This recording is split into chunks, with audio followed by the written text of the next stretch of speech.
Buenas noches, compañeros. Estimada docente Jenny Ojeda, mi nombre es Diana Vega, estoy cursando la carrera de Derecho en la Universidad Técnica Particular de Loja. Esta asignatura es Práctico Servicio Comunitario. Y la actividad formativa que os voy a presentar el día de hoy es un proyecto de vinculación. El tema son garantía de los derechos digitales de los jóvenes en la sociedad de la información. Y empezamos con una introducción. El desarrollo de las sociedades siempre ha estado marcado por la presencia de la tecnología y hoy con muchísima presencia de la tecnología digital. Los avances de nuestras sociedades hacia las tecnologías digitales en los últimos años han sido acrecentados. Sin embargo, la emergencia sanitaria causada por la COVID-19 trajo consigo que la digitalización sea mucho más acelerada. Tras los notables niveles de crecimiento que vimos durante los últimos años, podríamos pensar que en el 2021 mostraría una desaceleración a medida que las restricciones por el coronavirus se fueron levantando. Sin embargo, el número de usuarios de Internet y en redes sociales continúa creciendo a un ritmo más rápido que antes de la pandemia, por lo cual es necesario reducir la brecha digital, pues profundizará las inquietudes y desigualdades. No es menos cierto que la digitalización y la virtualidad debe venir de la mano con seguridades, protecciones y atenciones que promuevan derechos, prevengan usos y abusos, eviten vulnerabilidades, las sancionen y reparen en caso de existirlas. Análisis de las garantías de los derechos digitales de los jóvenes en la sociedad del Ecuador. La relación entre Estado, sociedad y familia se produce en virtud de un deber objetivo de cuidado al que nuestra Constitución le dota de prevalencia. Se atenderá al principio de su interés superior y sus derechos prevalecerán sobre los de las demás personas. La regla constitucional de primacía encuentra, además de lo expuesto, sustento en lo razonado por la Corte Interamericana de Derechos Humanos, al interpretar el artículo 19 de la Convención Americana en relación con el artículo 3 de la Convención. Ese principio regulador de la normativa de los derechos del niño se funda en la dignidad misma del ser humano, en las características propias de los niños y en la sociedad en la necesidad de propiciar el desarrollo de estos, con pleno aprovechamiento de sus potencialidades, así como en la naturaleza y alcance de la Convención sobre los Derechos del Niño. Por todo esto, la Corte Constitucional ecuatoriana ha señalado que el interés superior del niño constituye en tomarse en cuenta en la adopción de decisiones administrativas, legales o de cualquier otra índole, en el que determinen derechos en garantías de niñas, niños y niñas. Bien, vamos a citar el artículo 47 que nos habla sobre las garantías de acceso a una información adecuada. Para garantizar el derecho de una información adecuada, el Estado deberá a. Requerir los medios de comunicación social la difusión de información y materiales de interés social y cultural para niños y niñas y adolescentes. B.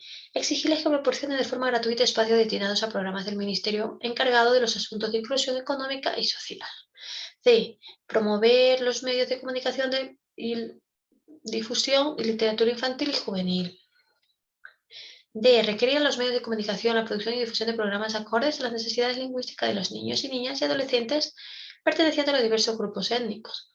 E. Impedir la difusión de información inadecuada para niños y niñas y adolescentes en horarios de franja familiar ni en publicaciones dirigidas a la familia y a los niños y adolescentes. F. Sancionar de acuerdo a lo previsto que está en la ley a las personas que faciliten a los menores libros, escritos, afiches, propagandas, vídeos o cualquier otro medio auditivo y visual que contengan apología de la violencia o el delito, que tengan imágenes o contenidos pornográficos o que perjudiquen la formación del menor.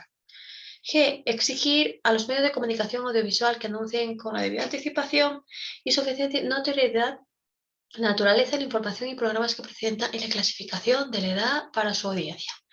Se consideren adecuados para el desarrollo de los niños y niñas y adolescentes los textos, imágenes, mensajes y programas que inciten a la violencia, exploten el miedo o aprovechen la falta de madurez de los niños y niñas y adolescentes para introducirlos a comportamientos perjudiciales o peligrosos para su salud y seguridad personal y en todo cuanto atente a la moral o el pudor.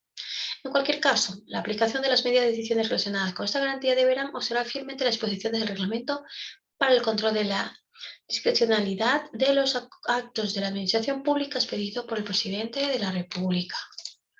También vamos a citar el artículo 16, que indica que todas las personas en forma individual o colectiva tienen derecho Aquí hablamos de derechos de como personas que tenemos una comunicación libre, intercultural, incluyente, diversa y participativa en todos los ámbitos de la interacción social, por cualquier medio y forma en su propia lengua y sus propios símbolos. 2. El acceso universal a las tecnologías y de información y comunicación.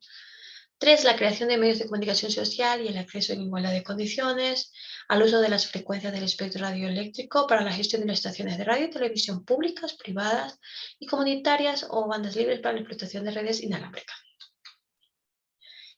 4. El acceso y uso de todas las normas de comunicación visual, auditiva, sensorial y otras que permitan la inclusión de personas con discapacidad. Y por último, integrar los espacios de participación previstos en la Constitución en el campo de la comunicación.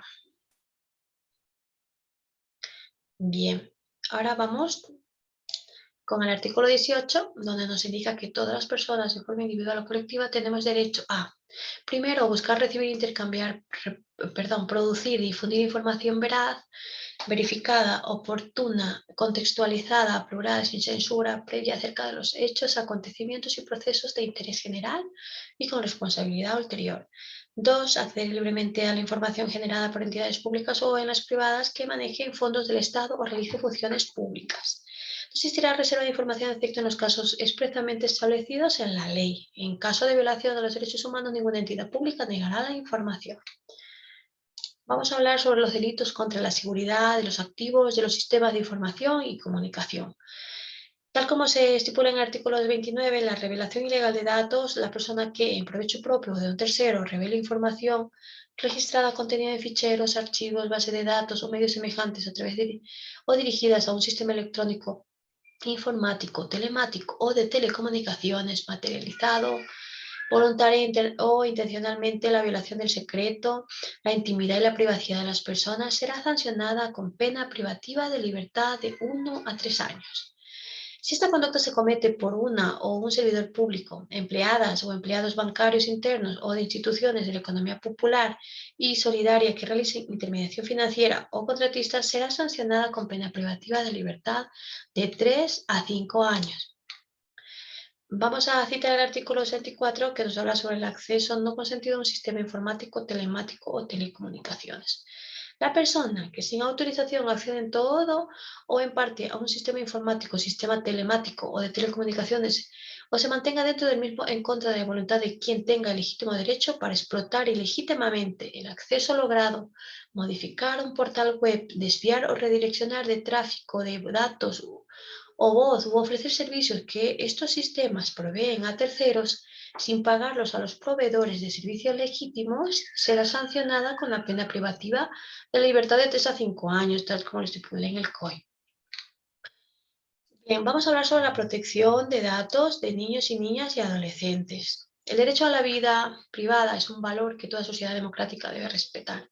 Por tanto, para asegurar la autonomía, los individuos decidir los alcances de su vida privada, debe delimitarse al poder tanto del Estado como de organizaciones privadas de cometer intromisiones ilegales o arbitrarias en dicha esfera personal. En particular, debe protegerse la información personal en niños, niñas y adolescentes, sin que se afecte su dignidad como personas, ya que ellos tienen una expectativa razonable de privacidad al compartir su información en ambientes digitales, dado que se consideran que se encuentra en un espacio privado.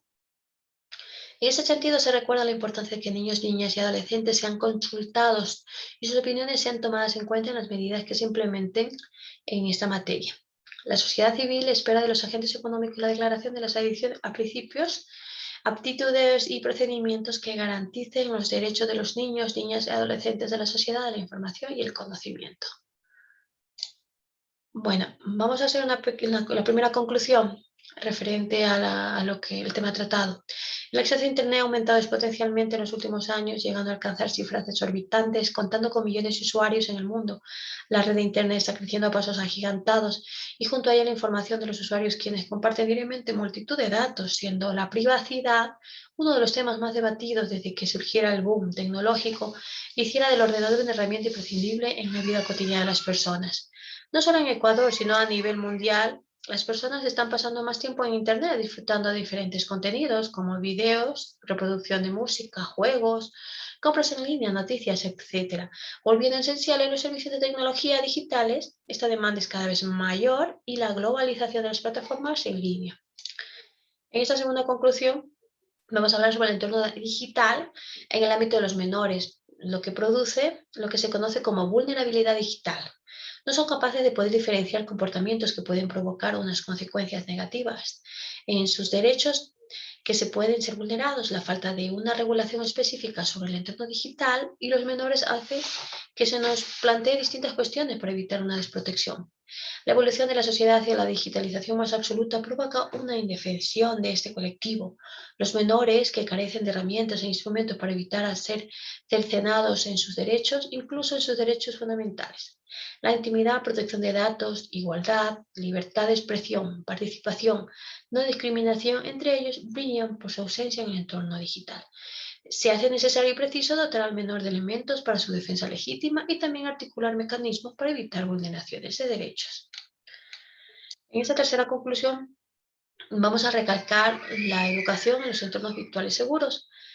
Previene de los riesgos que estos implican y sobre todo del abuso en el que eventualmente podrían incurrir los niños, niñas y adolescentes, como el ciberbullying, discriminación, acoso, suplantación de identidad, inducción a mantener relaciones sexuales prematuras, entre otros.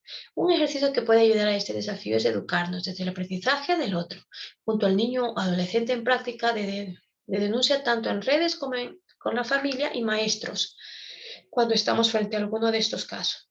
Este ejercicio nos compromete a llevarlo al plano educativo en casa y escuela o colegio, de corrección y eliminación de entornos violentos y discriminatorios. Por tanto, observar la conducta del niño o adolescente, descifrar una posible soledad o ansiedad mientras maneje estos dispositivos, prestar atención a sus expresiones y lenguaje corporal, nos brinda elementos para, sin ser invasivos de su intimidad, dimensionar la realidad que enfrenta y el proceso psicológico por el que atraviesa. Una educación en entornos virtuales seguros previene de los riesgos que estos implican y sobre todo del abuso en el que eventualmente podrían incurrir los niños y niñas y adolescentes como el ciberbullying. Por último, la última conclusión, vamos a hablar sobre lo cual involucradas están las autoridades al hacer uso de las nuevas tecnologías de la información en el ejercicio de sus funciones. Deben garantizar el pleno respeto a los derechos humanos en general y a la seguridad jurídica, a la honra y a la protección de la imagen de las personas.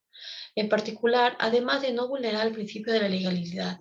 Las TICs, las plataformas y las redes digitales traen beneficios y son de utilidad, pero al mismo tiempo resulta fundamental tomar en consideración algunas acciones en el ámbito institucional, con el fin de disminuir los riesgos para las personas en cuanto a su privacidad, la protección de datos personales y la salvaguardar de los derechos que podrían ser vulnerados.